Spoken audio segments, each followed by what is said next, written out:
Pediatric Speech Sister Show live. Today, I'm so excited to have Pamela Rowe here. She is just a fabulous mentor in speech language pathology. Pam, I'm going to let you give yourself the official introduction, but the reason why I brought Pam on here is because we have Start Your Engines, Start Your Engines, and she is the co-author of this book. And y'all, when I was starting my clinical fellowship year, I really wish I knew about this book. They have excellent tips as far as managing supervision relationships, negotiating salaries, and so much more. So, Pam, I'm going to go ahead and let you take it away and introduce yourself. Yes, thank you for having me. Thank you for having me. My name is Pamela Rowe. I'm a speech language pathologist and CEO, and now a doctoral student of health sciences with University of Indianapolis. I have a thriving seven-figure practice in Florida. We now have 7 offices. The 7th office is opening next weekend. So exciting. I love what I do. I love serving the communities. I love working with new SLPs. We have a lot of SLPAs. We have a lot of clinical fellows. So we really strive to be a nurturing place for new therapists to learn and hone in on their craft and explore their passions. Well, thank you so much for that introduction. So some things that are already coming to my mind, and I was telling you a bit about it before we went live, is people want to know about your journey, Pam. They care about the CFY, but they want to know about what brought you to where you are today and your own Okay. fellowship experience. Well, it was quite a journey. So, as far as becoming a speech language pathologist, I really noticed when I was in the 9th grade, I really enjoyed speaking. Um, my speech teacher, who I also babysat for, worked on public speaking. I was, on the extemporaneous speaking team, the debate team. I dabbled in a little bit of drama, but I really enjoyed working on my speech, working on the modulation of my communication. And it got me thinking about people that could not communicate. So I did some research. This is in 9th grade. I was my own guidance counselor, researcher, and I found out about the field of speech language pathology. And from that point that I found that, no one could tell me anything different. And that's just how I am. I don't need, people to say, you go for it. Everybody was asking me, what is a speech language pathologist? I said, it's what I'm going to be. That's what it is. But I would explain to it. So since 9th grade, I've been an advocate for the field of speech language pathology. I've been educating people on the field of speech language pathology. So much so, like at the high school level, as I'm telling my guidance counselors, like, I think I know what that is. They help with, oh, no, they do a lot more than that because, your elevator pitch has to get more, it has to get better, right? The more you're telling your family about it, they're like, oh, what do you do? Feed pigeons? The more you're telling them about it, the more you're like, I've got to perfect this so I can just hit the bullet points really quickly. So it really helped me to talk about it in 9th grade and 10th grade, educate my teachers, educate my classmates, educate my guidance counselor about the field. And by the time I graduated, I was already sold out on it, but I was ready to talk about it and be about it. I know that.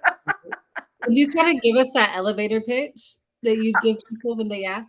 Oh my gosh. Well, going back to my 9th grade self, well, so I would really try to emphasize the ends of the words, though. So I sounded Okay, okay. really, really. So I would say, well, a speech language pathologist does more than just work with children. They work with individuals of all ages. They work with basically individuals from like the chest up. We're working on swallowing, we're working on voice, we're working on speech, we're working on cognition, we're working on language. And they're like, I don't believe you. That's too much. No, we do it all. We also work with individuals that have hearing impairments, that have hearing aids. We teach them how to utilize their communication in a better way. So that's what I've been talking about since ninth grade. Well, you definitely have me sold on joining speech pathology. I Let was me never invited to parties, and I think that had something to I'm not kidding you. I was never invited to parties. You would never see me like wild time or anything like that. I was already like in grad school in ninth grade. So, Right, right. You're like, "Look, I have a job to do. I already know what I'm doing." yeah, it was what it was. Well, thank you so much for that. The reason even why I asked that is because I remember in graduate school for the first year in clinical practicum, they had us working on that elevator pitch. And so I don't know if everyone had that in their programs. So No, yeah, you hit the nail on the head with that one. yes. So can you tell us a little bit about the book, Start Your Engines? Well, first off, I have to give a shout out to my co authors, Natasha Carvey Joseph, speech language pathologist and CEO of Therapy Essentials, and Adrian Fuller, MS, Mm, CCC-SLP, speech mm, language pathologist and owner, real estate mogul of, of Speech Builders. But my co authors, this is the second book that we released, and it's all about getting ready mind, energy wise, thought wise, introspectively getting ready for your clinical fellowship year. So much I know it's about finding the job, finding the job. There's a lot of inner work and decompression and detoxing and just a lot of time that needs to be taken after you graduate, that woo-saw moment. Not everybody is, I guess, financially stable enough or fortunate enough or financially blessed enough to take a gap year. A lot of people don't have it like that because last thing I heard was that your student loans aren't taking a gap time mm. there either. So a lot of people are like, I got to get in there. And plus I'm already in that mindset. And this is what I've been waiting for my, entire graduate school career. So I'm ready to get going. But it's necessary to take just some time to pause and think about what your needs are. You don't Mm, have to wait till after grad school. This is definitely, if you are in grad school, I would start thinking about that very early on. Like, what do you need? What do you notice that you need as a young professional, as a new professional, as a, emerging professional? What do you need as a professional to support your clinical fellowship year? mhm. And what do you think that you needed at that time when Oh, you're I needed grad supervision, to be honest. I needed supervision. I didn't have that. And I don't just, as I think back as a Black student, I went to a Catholic school since grade K. So fun fact. And I was on scholarship. All of my sisters and my brother, we're a sibling group of six. We were Wow. all on scholarship, and we all went to Assumption School. And so yeah, affirmative action. Yeah, So yeah. the buzzwords. So we went through there K through 8, and then I went to Bishop Kenny High School 9th through 12th. And no, my family, we weren't rich. We were not rich. The tuition was expensive. But my dad would wash cars. He would work out deals with the administration. So he worked his tail off to make sure that all of his kids had the opportunity to get that PWI, education. And we did, and we thrived in it. Um, I never was coached. I say all that to say is I never was coached, or I never felt like a teacher really, really super coached me, not until ninth grade. And then that was a little different. But I didn't have that feeling like I had a lot of people coaching me. I didn't know what that kind of looked like. So by the time I get to college, everybody just like, oh, she's great. She's well spoken. She's got it. And there's also the aspect of being a black woman, a young black woman. People are going to assume that you're stronger than your other raced counterparts.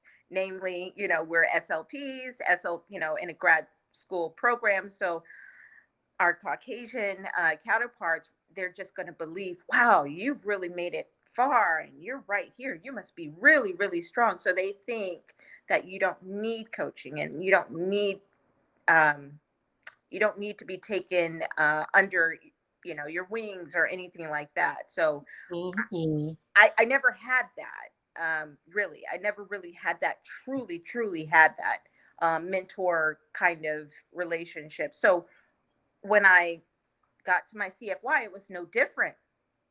Okay, it was no different. She's like, "You got it? You got it?" What am I going to say?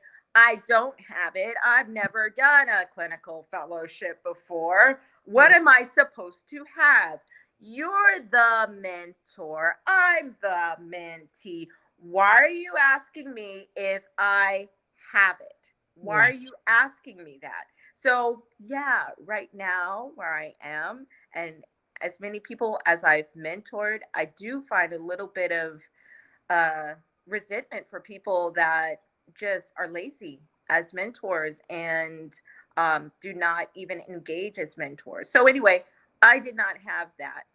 My mentorship was basically you got it at the beginning and then coming over to her house at the end, holding her baby, so that the baby doesn't cry while she fills out my paperwork. It was good. It was good. Yeah, it was good. Okay, good. Congratulations.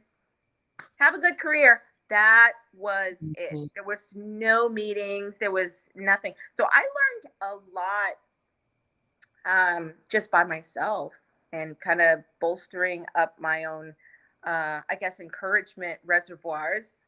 I think I'm not different than a lot of, SLPs and SLPs of color. We just know how to encourage ourselves. And unfortunately, that does not bode well when the name of the game in life is networking. We don't do it. We're like, I got it. I got it. I'm strong. Everybody's been telling me I'm strong, and I got it my whole life. My whole life. So I don't know how to pause and network. So that was what my CFY was, and it took a while for me to break out of it. Mm. What do you think it took to break out of it? Okay, so you want to hear what it took to break out of it? Okay. Yes, yes, I So do. of course, someone that has it and everything. I finished my CF, and my husband, my late husband, who was my biggest champion at the time, he said, "I really think you should own your own practice. Like again, you got it, you got it." And I'm like, "Oh, okay." I'll own my own practice. Okay, I'll start that. Well, I guess I should talk to my boss. I told my boss, hey, I'm thinking of starting my own practice. And you know what he said? I think you can. You got it. You got it. Mm. Okay. All right. I got it. I got it. How do I tell you what, you got 7 patients. I'm going to give you your 7 patients and you can start your practice using those 7 patients. Okay. I got it. I got it. I got Wow. it. Yeah, right. So it really, I hit the ground running, started my practice. And it really wasn't until I saw I needed to hire on someone and I had to learn how to collaborate. And that was a whole learning, that you don't have it all the time. So Yeah. I learned how to hire, I learned how to collaborate, I learned how to network, and not just network and just give people my information and try to be of use to them, but allow people to be of use to me. So it's been a learning curve, and that's what it took, the hiring and learning how to collaborate. I'm just hearing, I got it, I got it, you got it, you got it. And I'm like, you need to have that be your slogan or get that tattooed somewhere. Yeah. Um, I don't like pain and I don't like needles. So yeah, no, right, right. And well, that does make me want to ask then. I'm sure that getting over those learning curves of even being a mentor was a lot. And so when you yeah. had your first mentee, how did you get over those little butterflies or those scaries with that first mentee? For that first mentee, I am so different now than where I started. So when I started as a mentor, it really was me trying to make sure that A and B and C boxes were checked. That's it. I really wasn't considering, and to be honest, culturally speaking, in our SLP field, it was never a thing where we were talking about um we only talked about constructive criticism. Like, we had those kind of buzzwords, Yeah. we didn't have imposter syndrome, we didn't have a Mhm. lot of introspective. That was not happening in the 90s, and it certainly was not happening in the 2000s, uh the 99s and the 2000s. It was not there. um so a lot of how the field has shaped, and things that have changed from other fields and how it's impacting this field of speech pathology, that has changed me. But at the beginning, getting over those scaries, it really was all about relationship. Thank goodness. That's what I feel everything was built on, to be honest. My practice, the relationships, the referrals, I always understood the importance of relationship because uh, every summer in high school, I worked in a doctor's office. Shout out to Dr. Milan. I worked in his practice, kind of like an internship, but I got paid. And I just noticed and just kind of observed how it was all about different relationships, and the relationship with the within the staff, the relationship with the doctors, the relationship with the pharmaceutical reps that would come. Mhm.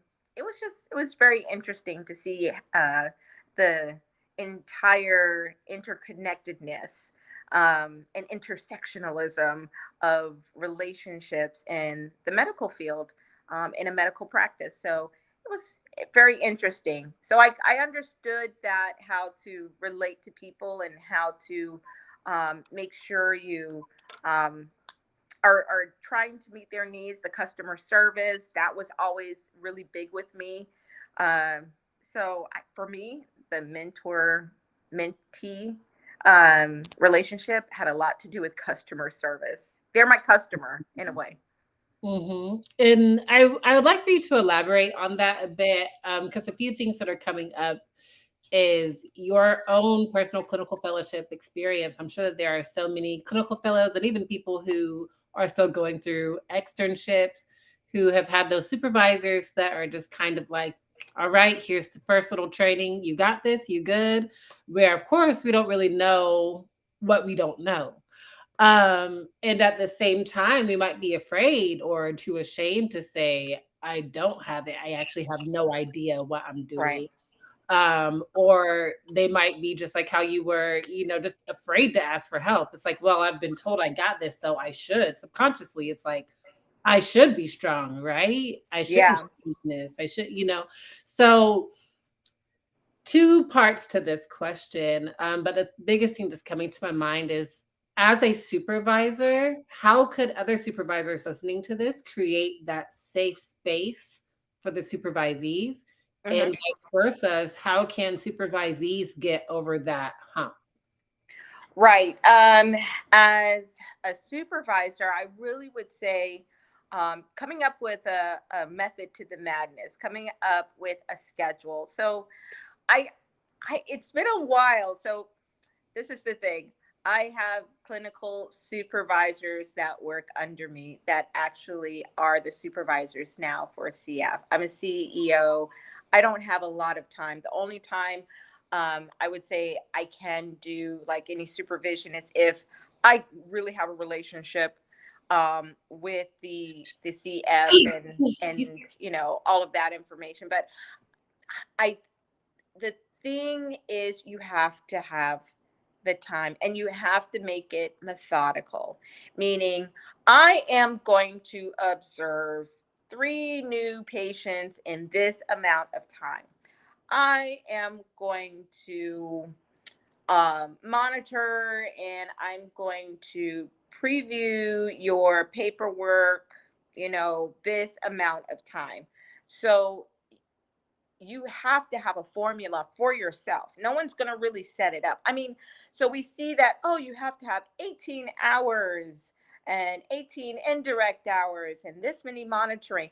But I don't know. I just say for a quality CF program, it's not enough. 18 hours goes by just like that.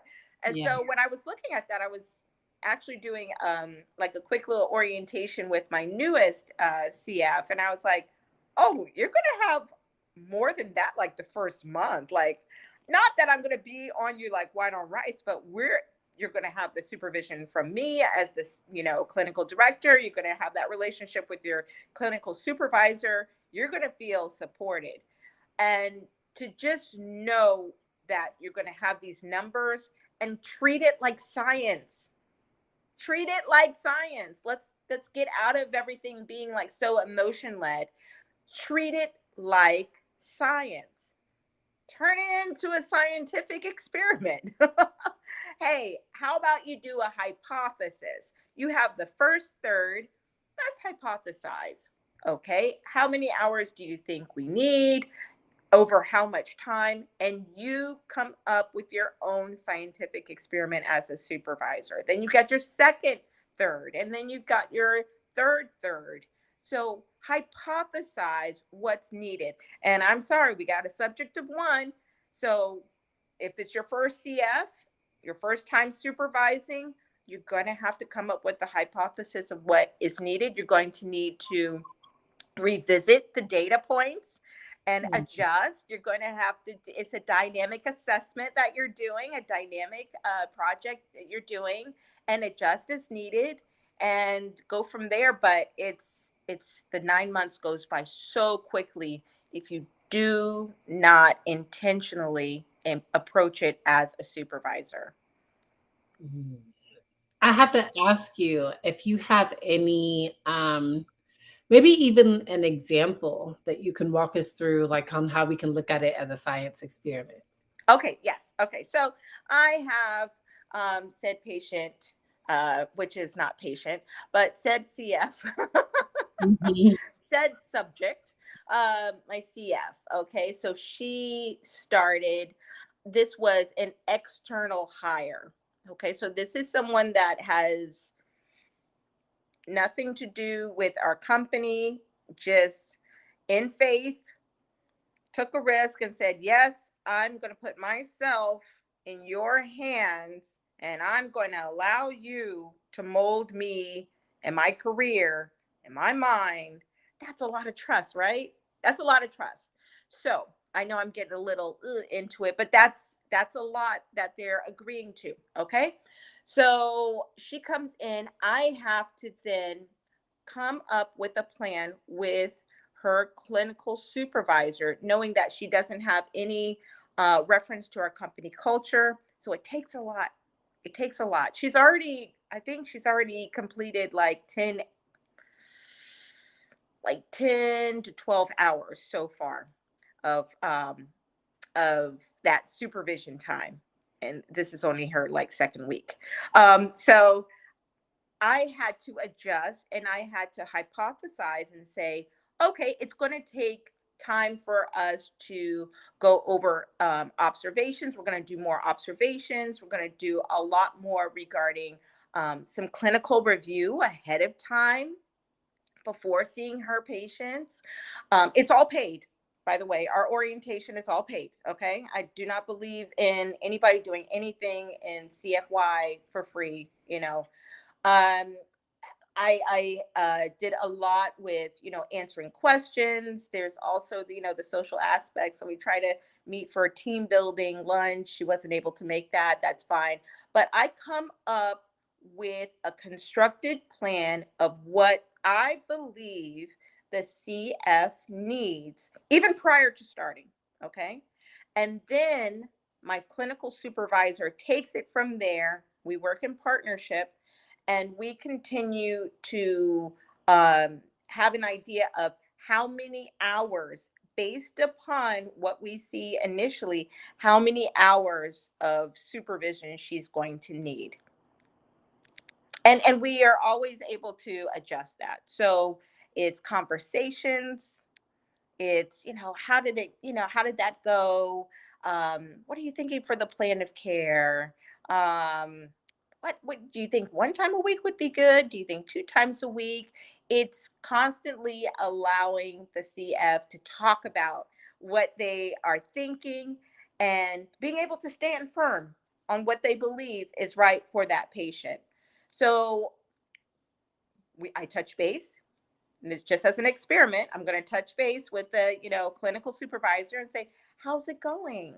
How's it going? So there's two parts to this experiment. I'm experimenting with the clinical supervisor because I'm supervising the clinical supervisor. So that's one part there as the clinical director. And then also she's giving me feedback like, oh, I've been doing, 3 hours a week with her, and that seems to be working out fine. I think it's sufficient. I know it's sufficient because of A, B, C, and D. Okay, great, great, excellent, excellent. And then we revisit that a little bit more into the first semester. It usually changes up around the second semester where she's, getting everything she needs. Might, change a little bit more into some virtual and some on-site. But I'm constantly, checking in with my supervisor just to give me that feedback of what do you see? Do we need to adjust anything? Okay, everything's going good. Let's move forward. So we have um, that flexibility to change the experiment as we need to, giving I the CF what they need. I'm sorry for cutting across you. That's right. I was gonna say I really appreciate that attention to detail that you have with that intern, because when it comes to just molding them or molding us, so to speak, into clinicians rather Mhm. than being a little hands-off, laissez-faire, I know that that does work for some people. Some people don't want that, some people don't want that. Some people don't even need that. Uh, Mhm. but I think especially post-COVID, a lot of people are going in just really shaking in their boots, not feeling as supported. And so I do appreciate that lesson. And I'm hoping that future supervisors or current supervisors can listen to this now and have a certain mindset. I can tell you right now, I'm going into a season of finally being a supervisor myself. So I'll be listening to this. Thank you so much and taking notes. I want to jump into Mentorship May. So you Yeah. had Mentorship May. It's Adrian, and was Natasha a part of it? Natasha, yes. Awesome. Can you tell us a bit about that and how we can be geared up for next year? So, Mentorship May is just one night or one little evening every week in May, where you're going to have the three authors of Start Your Engines talk about our collective experience. And when I say collective experience, it's over 60 years collective experience as supervisors, as CEOs, to discuss the clinical fellowship process, to give relevant advice, talk about new changes that are happening, and to give support as needed. It's absolutely free, and we did it on IG Live. I think next time we're definitely going to have to do some YouTube and go across platforms. But it was a great time just to ask a lot of questions, a lot of future CF and current CFs. They were feeling very supported, and they were able to ask a lot of questions that maybe they hadn't thought of, or address some different issues that they really didn't know needed to be addressed.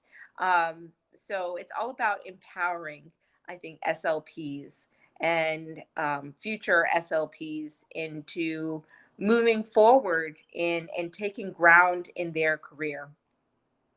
Could you give us maybe one or two examples of questions that attendees asked and how you answered them for them? Sure. So, one question that individuals tend to ask and did ask, how do I negotiate? How do I Mhm. negotiate? Is there a right way? Is there a wrong way? There's absolutely a wrong way to negotiate. There's a way that if you go into negotiations, you will absolutely terminate the interview. So I don't want to say that to scare anybody, but there's lots of resources out there that it's all about listening. It's all about doing your prior research as to what is a reasonable hourly salary, what is a reasonable yearly salary. Most of the time, it's not going to be a full year. It's 9 month time that your CF, is comprised of. But um, how do I even approach um, the talk or the conversation of money? So depending on exactly how big the company is, that's going to kind of let you know when you can kind of bring it up. Uh, I will say that companies that are led by a clinician understand that this is one of the most important topics to talk about. So, whereas a bigger company, or if you work for a corporate company, they're not going to give you that offer letter in your first interview, in the phone interview. That's not going to happen. It's usually going to happen after the first, second, or even if there's an observation, when they actually are ready to extend the offer to you, it will state the actual um, amount. Okay, and there might be room for wiggling. There might be wiggle room. There might not be. Um, for me, as a CF and a CF provider, and offering that opportunity, we do have a CF package. So just knowing that negotiation isn't just about the money, it also is about, is it continuous pay? I know that sounds weird. I want to tell you, I know it sounds weird, but there are people right now here in the United States in 2023 that are not getting paid for all of their hours that they're at a CF. There's some places that only pay if the actual patient shows up. Right. So Yeah. your paycheck is at the mercy of, statistically speaking, in the state of Florida, for caseloads that are kind of like Medicaid heavy, and it's in private practice, going to have a no-show rate about like 35%. Mhm. Woohoo! So Mm. if you willingly move into a position where you may or may not get paid, that variance, it's not going to be so kind to you, and it's not going to be so kind to your bottom line. It's not going to be so kind to your paycheck. So Mm. asking those questions, even if they say, "Oh, we're going to pay you $40." Well, is it $40 continuous? What happens if there's a no-show? Are there benefits involved here? So that is also something that goes into your big negotiation. Health benefits. Don't just say, "Oh, there's full health benefits." Okay, all right. No, ask them what insurance company. Because if it's Bilbo Baggins out of Hoboken, who knows where, right? And Mm. there's no providers. So what good is that for you to even have that insurance plan? So I know it's a lot to think about. It really is.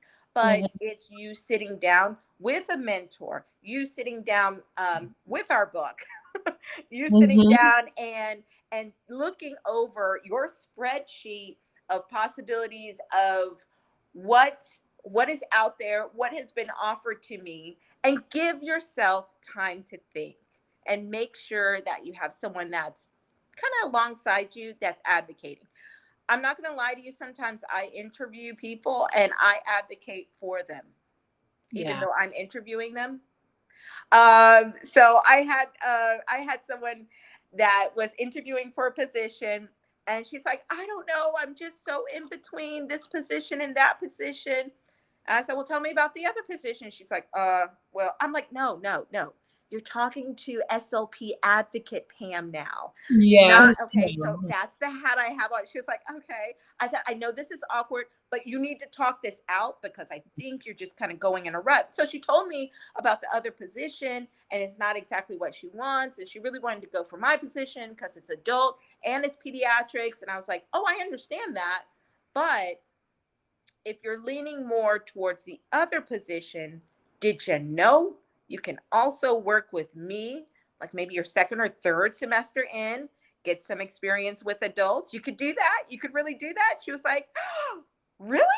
So always do what's best for yourself. Don't worry about burning bridges, because I'm telling you, the bridges you want to stay connected to are the ones that are not so fragile. I'm not so fragile for someone to say, okay, right now it's not our season, but I would like to revisit this in the future. I'm not feeling any kind of way about that. I applaud someone that's taking control of their clinical fellowship career, their SLP career. I applaud that. I advocate for that. So those are the people you want to be connected to. Absolutely. You want to be connected to them. Thank you so much. I really like that quote. The bridges that, you might have to say it again. I don't Bridges. know. It just came to me. I never Yeah, said it it was before. really good. It was bridges aren't so fragile. The ones that you want to be connected to are not so fragile. Ooh, that's good. Melanie, you should put that on a t-shirt. I think I will. No, I think I will. Wait a minute. No, really. Wait a minute, girl. We got to go 50-50 on that, because I was No. We will. We'll talk after this. We'll talk. Yeah, when I was saying that, I was like, oh my gosh, I never thought of it that happened to me. I run my mouth so much, and I'm just saying, I happen to be Christian. I trust my voice a lot. So I talk so much that when I say something, sometimes I'm like, I never thought of it that way. I'm going with that. That's a really good statement, So yeah, trust your voice. Trust your voice. Yes. Let the Holy Spirit lead, because sometimes. Absolutely. See, and that was a time where literally, hate to be kind of like, but I wasn't talking. I'm just saying, I was like, really? That was good. Interesting. Let's think about that. Yes. Well, Pam, thank you so much. I want to get some questions out of the way Yes. that some interns asked me before we close Yes. out. Yes. Let's see. Well, first of all, how long would you recommend working in the field before starting your private practice? Is there a timeline? Oh, there's not a timeline. You just need to make sure that you are finished with your CF. So while you are in your CF, don't do this in your first semester, your first trimester. Okay. Don't do this really in the first part of your second trimester, but you need to start connecting to someone and get mentored. Check out independent clinician, check out how to get school contracts. Please don't get connected to anybody else except for Ebony Green, SLP contracts queen. She has the receipts. Don't go with everybody else that's like, I will tell you how to. Okay, when they hit, in the double digits of $1 million contracts that they've helped people get, then you can listen to them. But Ebony Green, independent clinician, you need to follow them. That's Jenna Casbon. You definitely need to connect with her. She has a whole system about how to start your practice. I believe day one out of your CFY, you can start it. You don't need to, and you really shouldn't start it per se while you're in your CF. I mean, practicing under your own practice when you're in your CF, because you're not an independent, you're dependent. Your license is a provisional license and it's connected to someone else. So that's a lot to be doing under someone else's licensure. Wait until you have your independent licensure. One more question for you. And also, yes, definitely reach out to Ebony Green and Jenna Casbon from Independent Clinician. They're both fabulous women who are doing fabulous things for us who want to be CEOs. One other question that keeps leaving my mind, so bear with me as it comes back together. No problem. It was 4 clinical fellows. Oh my goodness, please come back. I might have to ask you after this because it completely left my mind. That's all right. That's all right. So here's one more question for you, Pam. When did you feel like you had a place in the field and you felt like you belonged? Oh my goodness. Um, this is probably not the answer that anybody wants to hear, but it really did start um, in ninth grade. Like when I was like the only one, like I felt like I was the only one that knew even about the field.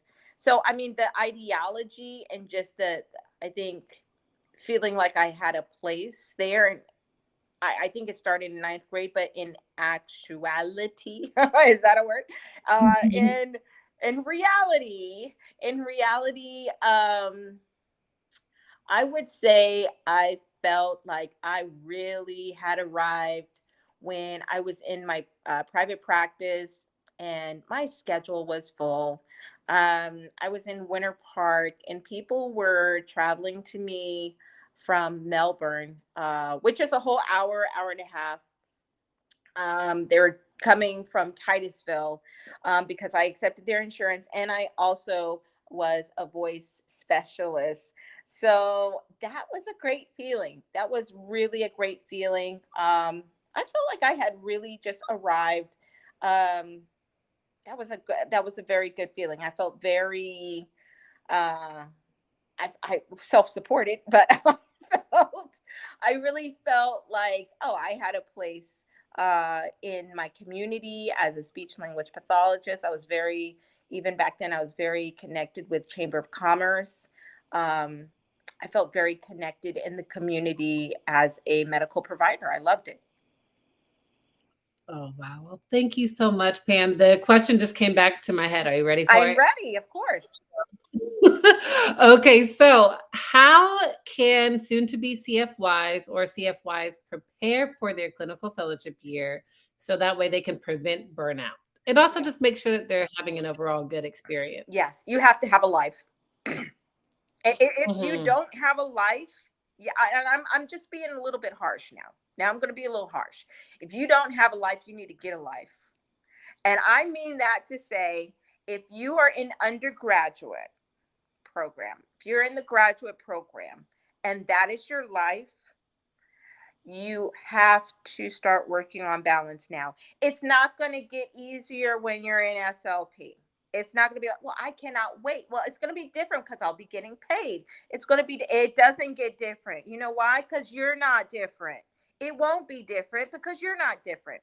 So, some of those changing of the mindset of, yes, putting your health first, coming up with some fun things to do, some exciting things to do, putting your pennies together, getting your passport. I get it. You might say, Pam, but now you're talking from a place of privilege. I'm talking from a place of intention. And I'm trying to tell Mhm. you what you need to do. You need to connect with people. If you were like I was and you weren't big on collaborating, you need to stretch your wings and find some people to network with. You need to find some people to collaborate with. And it's very easy to find that in your local in Basla chapter. You need to go to conventions. You need to see the big picture. You need to disconnect from people that are negative. This is how you prepare for your CFY. You need to disconnect from the people that are negative. If you're following someone and they're like, poo, poo, poo, tomatoes, tomatoes, Asha, you need to stop following them. It will lead to burnout. It will. Negative people will lead to burnout. So you need to get those people out of your atmosphere and you need to be connected to people that are positive, yeah, that are talking about the issues, but are also talking about solutions.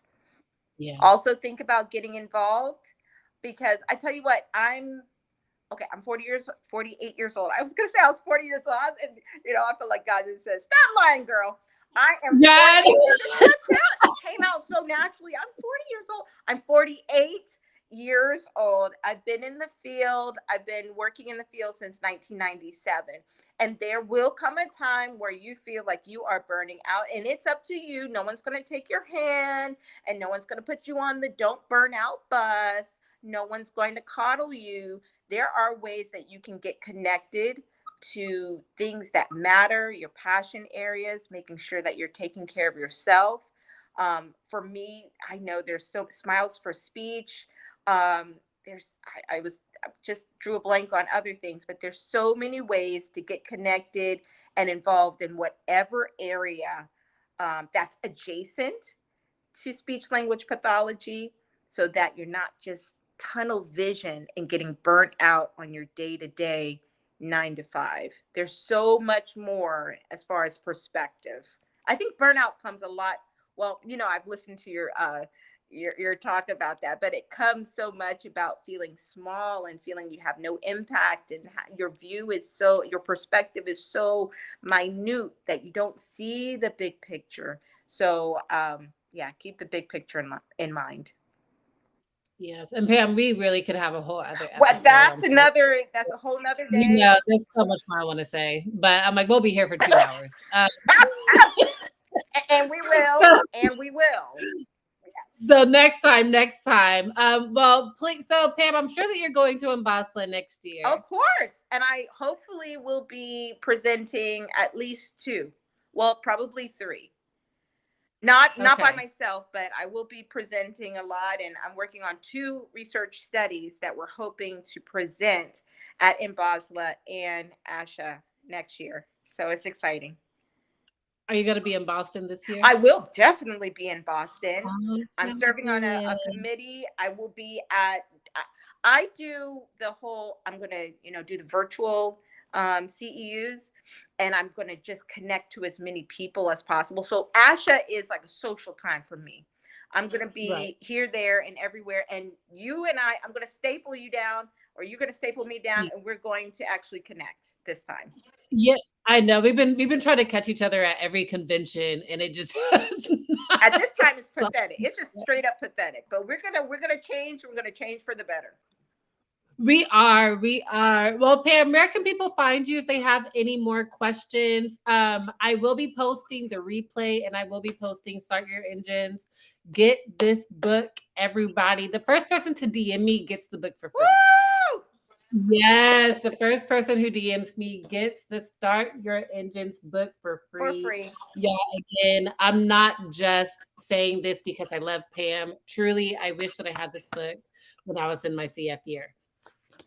You can always reach out to me. I'm on Instagram at Speech Orlando. At Speech Orlando. You can find me on there. I'm not going to change my name, I promise. So just go ahead. Go ahead and reach out to me, and I try to be super responsive. Try to be. Oh, well, we all try. We all just try.